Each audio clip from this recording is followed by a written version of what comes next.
Oke, assalamualaikum warahmatullahi wabarakatuh. This is MRT speaking. Nice to meet you. Waalaikumsalam.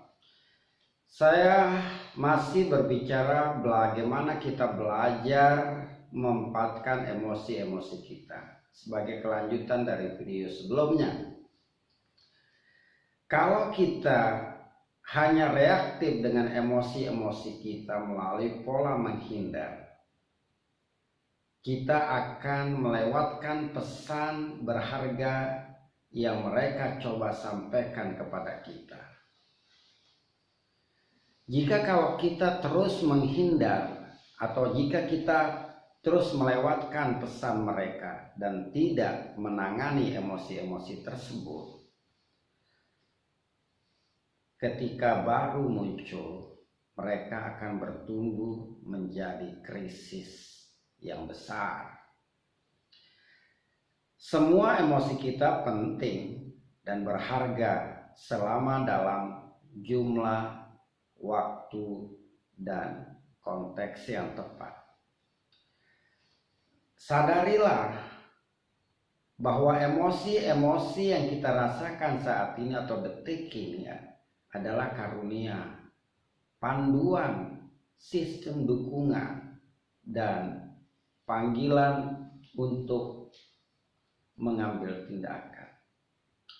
Ketika kita mau menekan emosi-emosi kita dan mencoba menghilangkan dari kehidupan kita, kita menyia-nyiakan sumber daya kehidupan yang paling berharga yang kita miliki.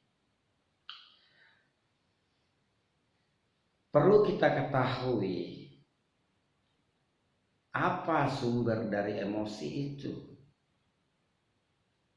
Kitalah segala sumber dari emosi kita. Kitalah yang menciptakannya. Mungkin banyak orang merasa mereka terus menunggu pengalaman-pengalaman tertentu untuk mendapatkan emosi yang mereka inginkan.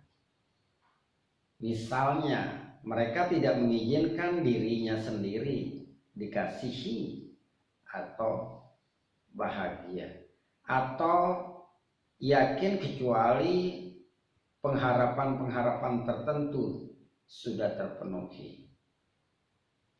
Ketahuilah bahwa kita bisa merasa bagaimanapun juga sesuai pilihannya daripada kita dan kapan saja. Saya sudah membuat kata transformasional kata dalam proses belajar. Dan saya ketika bertanya kepada siswa, dan saya mulai membuat transformasi kata yang sangat menyenangkan. Ketika kita membuat suatu kesalahan dalam proses belajar, kita harus mengganti dengan kata senang dan bahagia. Senang dan bahagia. Ketika kita merasa salah dalam proses pembelajaran, kita merasa senang dan bahagia. Kata transformasi kedua, dan saya sampaikan terus-menerus ketika dalam proses belajar. Ketika kita mendengar suara berisik atau bising di dalam ruang kelas, kita tetap hening dan fokus kepada teman bicara kita. Sehingga kata transformasi itu dalam proses ketika datang situasi, walaupun mereka membuat kesalahan dalam proses belajar, mereka tetap merasa senang dan bahagia.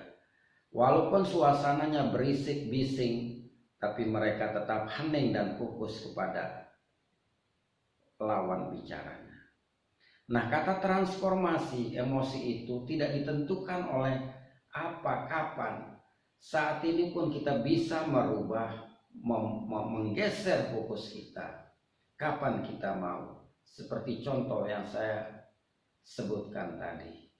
Jadi kita bisa merubah kapan saja apa yang kita inginkan yang berhubungan dengan emosi. Terima kasih. MRT speaking from West Java. Nice to meet you.